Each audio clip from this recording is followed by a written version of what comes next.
মারা গেছে মানে এরকম একটা ঘটনা মারা গেছে মানে কাকে দায়ী করছেন?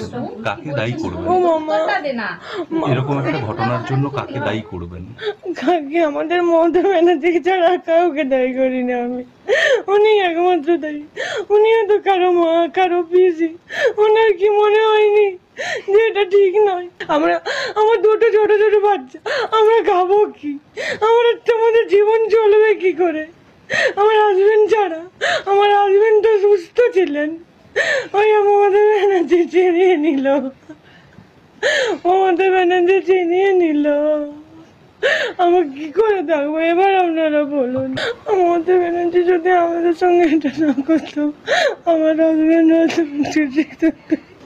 আমরা কেন শাস্তি পেলাম? আমরা যোগ্য বলে আমরা শাস্তি পেলাম? আমাদের কোনো ন্যায় নেই।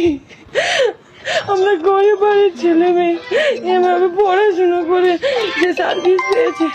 আমার শ্বশুর বাড়ি খুব গরিব, সেখান থেকে সার্ভিস পেয়েছে। কোথায় টাকা পাবো যে আমরা টাকা দিয়ে সার্ভিস পাবো? এই চিন্তায় আমার হাজবেন্ড শেষ হয়ে গেল। সুবল সোরেনের পর আরও এক চাকরি প্রার্থীর মৃত্যু হলো। সুবল সোরেনের পর মৃত্যু হলো সন্তোষ কুমার মণ্ডলের। ফের চাকরিহারা শিক্ষকের মৃত্যু। এসএসসি পরীক্ষায় আর তার বসা হলো না। আজই রাতেই মৃত্যু হয় চাকরিহারা এই শিক্ষকের। অসুস্থতা নিয়ে হাওড়ার নারায়ণা হাসপাতালে তিনি চিকিৎসাধীন ছিলেন। কি দাবি করেছে পরিবার? আমার স্বামী হচ্ছে 2016 সালের যোগ্য ক্যান্ডিডেট ছিলেন। এমপ্যানেলের 1 থেকে 100-এর মধ্যে র্যাঙ্ক ছিল। বাড়ির থেকে 10 মিনিট দূরত্বে সার্ভিস করতেন।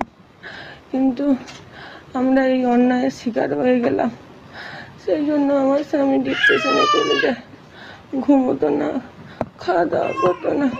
আমরা অনেক বুঝিয়েছিলাম, তারপরেও হয়নি, পারতো না।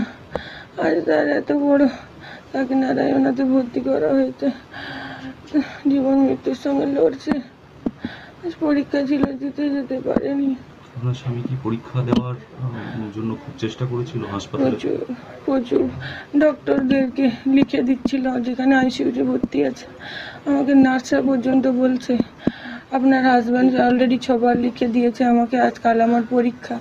যিনি সার্জেন, আমি যখন যাই সাইন করতে, ওনাকে পর্যন্ত লিখে দিয়েছে যে আজকালকে আমার পরীক্ষা, আমাকে ছেড়ে দিন। সার্জেন বলছে ছেড়ে দেবো, কিন্তু ওটা তো সম্ভব নয়। কোন খুব ক্রিটিক্যাল অবস্থা।